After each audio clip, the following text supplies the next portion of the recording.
Dear students, welcome to bridge course of class 10th इयत्ता 10वीच्या सेतू अभ्यासक्रमामध्ये आपणा सर्वांचे स्वागत आहे.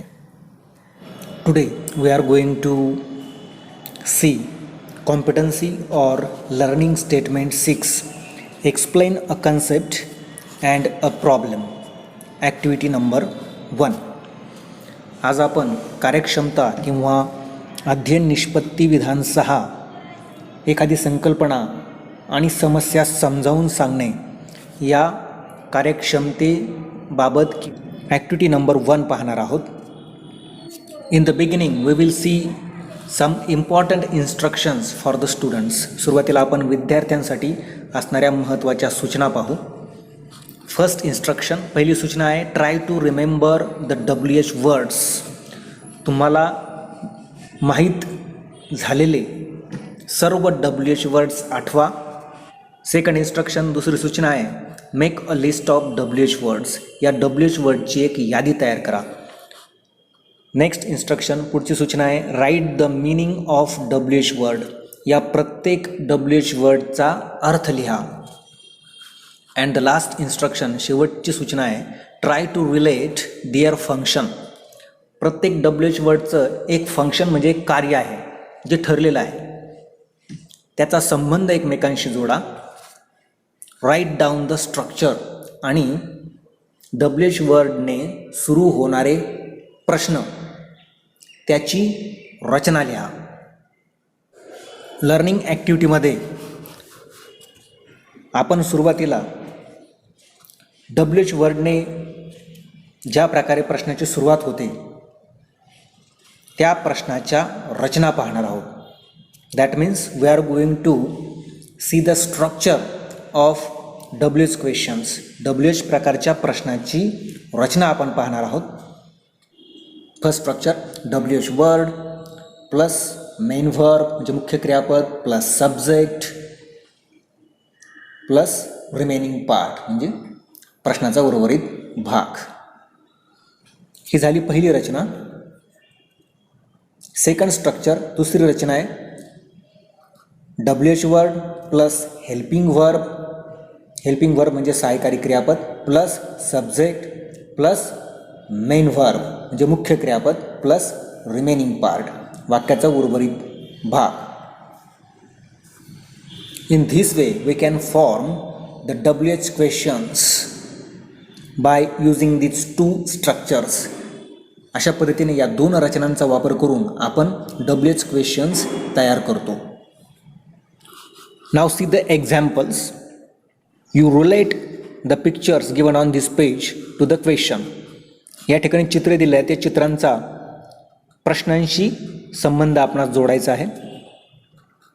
इथे ऑलरेडी पहिल्या स्ट्रक्चरनुसार प्रश्न तयार करून देण्यात आला आहे. पहिल्या रचनेचा वापर करून या ठिकाणी प्रश्न तयार करण्यात आला आहे. Who is that boy. मुलाचं चित्र दिलेलं आहे. आन्सर आहे माय ब्रदर टॉम. दुसऱ्या रचनेनुसार आपल्याला प्रश्न बनवता येईल. Who do you play with म्हणजे तुम्ही कोणाबरोबर खेळता. And of course the answer will be my brother Tom. या प्रश्नामध्ये आलेलं इज हे क्रियापद या ठिकाणी मुख्य क्रियापद म्हणून वापरलेलं आहे. या प्रश्नामध्ये डू हे सहाय्यकारी क्रियापद आहे तर प्ले हे मुख्य क्रियापद आहे. See the second picture. Question begins with the WH word when. When या WH वर्डने प्रश्नाची सुरुवात झाली आहे. When is the party. Answer on Friday at 2 o'clock. पहिल्या रचनेनुसार हा प्रश्न या पद्धतीने तयार होतो. दुसरी रचना वापरून व्हेनने हाच प्रश्न कसा तयार होईल तर when are you going to the party म्हणजे तुम्ही पार्टीला केव्हा जाणार आहात. Answer will be the same on Friday at 2 o'clock. हेच उत्तर आपणास मिळेल. See the next picture. Question begins with the WH word what. वॉटने या ठिकाणी प्रश्न सुरू झाला आहे. What is on the table. टेबलवर काय आहे. Answer there is a pencil. दुसरी रचना वापरून आपल्याला प्रश्न तयार करता येईल. What did you put on the table म्हणजे तुम्ही टेबलवर काय ठेवलं. Answer will be the same. There is a pencil. Next picture. पुढील चित्र पहा. The question begins with the WH word why. Why या WH वर्डने प्रश्नाची सुरुवात झाली आहे. Why are you late? Answer because I missed my bus. हाच प्रश्न दुसऱ्या स्ट्रक्चरनुसार आपणास असा बनवता येईल. Why did you come late? तुला किंवा तुम्हाला यायला उशीर का झाला? The answer will be the same, because I missed my bus. See the next picture. Here the question begins with WH word where. WH word where या शब्दाने प्रश्नाची सुरुवात झालेली आहे. Where is your book? Answer it is in the bag. दुसऱ्या रचनेचा वापर करून आपला प्रश्न तयार करता येईल. Where did you keep your book? तुझे पुस्तक तू कोठे ठेवले? The answer will be the same, it is in the bag. See the last picture. शेवटचं चित्र पहा. Question begins with the WH word which. Which या WH वर्डने प्रश्नाची सुरुवात झालेली आहे. Which is your apple? Answer the green one. दुसऱ्या रचनेनुसार आपणास प्रश्न बनवता येईल. Which apple did you bring? कोणते सफरचंद तू आणले? The answer will be the same, उत्तर तेच असेल, द ग्रीन वन. नाव सी ॲक्टिव्हिटी नंबर 2. आता दुसरी ॲक्टिव्हिटी बघूया आपण. लर्निंग ॲक्टिव्हिटीमध्ये दिलेली दुसरी activity. Here you will find some WH words and the pictures. येथे काही WH वर्ड्स दिलेले आहेत आणि चित्र दिलेले आहेत. फर्स्ट WH वर्ड, पहिला WH वर्ड आहे हू.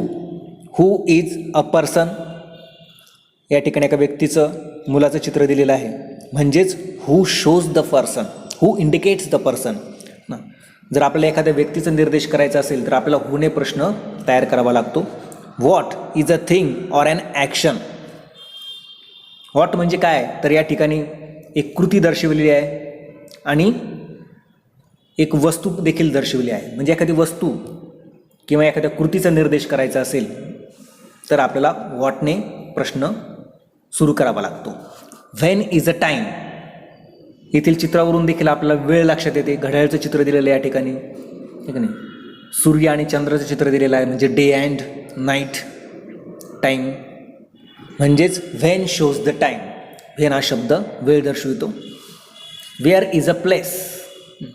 या ठिकाणी ठिकाण दाखवलेलं आहे, म्हणजे वेअर हा शब्द ठिकाण दर्शवितो. Y is the reason something happened. एखादी गोष्ट का घडली त्याचं कारण दाखवण्यासाठी वाय हा शब्द वापरला जातो. हे आपल्या चित्रावरून लक्षात येईल. How is the number or the way something is done. एखादी गोष्ट कशा पद्धतीने केली जाते किंवा संख्या दर्शवायची असेल तर हाऊ हा शब्द ते दाखवतो. Now see activity number 3. You try to understand these activities. या ॲक्टिव्हिटीज समजून घेण्याचा प्रयत्न करा. You have to solve them in your notebook. तुमच्या वहीमध्ये या ॲक्टिव्हिटीज तुम्हाला सोडवायच्या आहेत. ॲक्टिव्हिटी आहे आस्क मी 2 क्वेश्चन्स. म्हणजे 2 प्रश्न विचारा. तुम्हाला या ठिकाणी 2 प्रश्न तयार करायचे. You are expected to frame 2 questions based on the following sentences. खालील वाक्यावर आधारित 2 प्रश्न तुम्हाला तयार करायचे आहेत. Guess what. फर्स्ट सेंटेन्स आहे I just got a puppy. मग या वाक्यावरती आपण 2 प्रश्न अगदी सहज करू शकतो.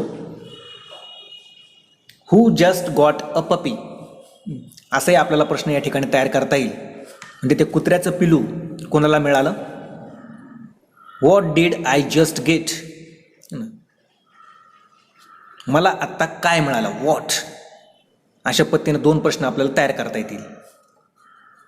Second sentence I am so tired after everything I did today. पुन्हा या वाक्यावरती आपणास 2 प्रश्न तयार करता येतील. Why am I tired. ज्या ठिकाणी रिझन दिलेलं आहे म्हणजे आपल्याला प्रश्न तयार करता येईल. Y am I tired. Second question Wien am I tired today. वेळ पण या ठिकाणी दिसून येते म्हणून आपल्याला वेनने देखील प्रश्न तयार करता येईल. Third sentence, Marcus is in the hospital. या वाक्यावरती पुन्हा आपण 2 प्रश्न तयार करू शकतो. Who is in the hospital, कारण या ठिकाणी व्यक्तीचं नाव दिलेलं आहे आणि ठिकाण पण दिलेलं आहे, म्हणून प्रश्न तयार होईल, where is the marks. In this way you write 2 questions for the remaining sentences. राहिलेल्या सर्व वाक्यांसंदर्भात तुम्ही 2 WH क्वेश्चन्स तयार करा and write them in your notebook, आणि तुमच्या वहीमध्ये लिहा. You can write many more sentences and the WH questions related to them. असे अनेक वाक्य तुम्ही वहीमध्ये लिहू शकता आणि त्याच्याशी संबंधित WH क्वेश्चन्स देखील तुम्ही वहीमध्ये लिहू शकता. Now we will see the practice section. You can observe this picture. या चित्राचं तुम्ही निरीक्षण करू शकता. Now watch these 2 activities. Match the following and fill in the blanks. You can pause and write this activity in your notebook and solve it. तुम्ही pause करून ही activity वहीमध्ये लिहा आणि सोडवा. दिस इज द नेक्स्ट ॲक्टिव्हिटी. ही पुढील activity आहे. Frame the questions, म्हणजे प्रश्न तयार करा. You have been given the 10 sentences. You write all this sentences in your notebook. ही सर्व वाक्य तुम्ही वहीमध्ये लिहा. Question words have been given in to the brackets. कंसामध्ये तुम्हाला क्वेश्चन वर्ड्स म्हणजे या ठिकाणी WH वर्ड्स दिलेले आहेत. त्याच WH वर्डने तुम्हाला त्या वाक्यावरती प्रश्न तयार करायचा आहे. In extension activity, parallel activity or reinforcement म्हणजे समांतर उपक्रमामध्ये what are you expected to do, तुम्ही काय करणं अपेक्षित आहे. तर you make a list of WH words and construct means frame questions with it. म्हणजे WH वर्डची यादी तुम्ही तयार करा आणि त्या प्रत्येक WH वर्डपासून प्रश्न तयार करा. In evaluation section, frame WH questions for the underline part of the following sentences. खालील वाक्यातील अधोरेखित केलेल्या शब्दांसाठी WH क्वेश्चन्स तयार करा. You have been given the 10 sentences. तुम्हाला या ठिकाणी 10 वाक्य देण्यात आले आहेत. Some words have been underlined here. काही शब्द अधोरेखित करण्यात आले आहेत. You frame the WH questions for those underline parts. त्या अधोरेखित केलेल्या भागांसाठी तुम्ही WH क्वेश्चन्स तयार करा. Write the answer of this question in your notebook. या प्रश्नाची उत्तरे तुम्ही वहीमध्ये लिहा. After doing all this activities what you will learn. या सर्व ॲक्टिव्हिटीज केल्यानंतर तुम्ही काय शिकणार आहात. You will be able to relate the WH words with their functions. म्हणजेच WH वर्ड्स आणि त्याचं कार्य यांचा संबंध तुमच्या लक्षात येईल. And you will be able to frame WH type questions. आणि तुम्हाला WH टाईप क्वेश्चन्स तयार करता येतील. Thank you for watching this video.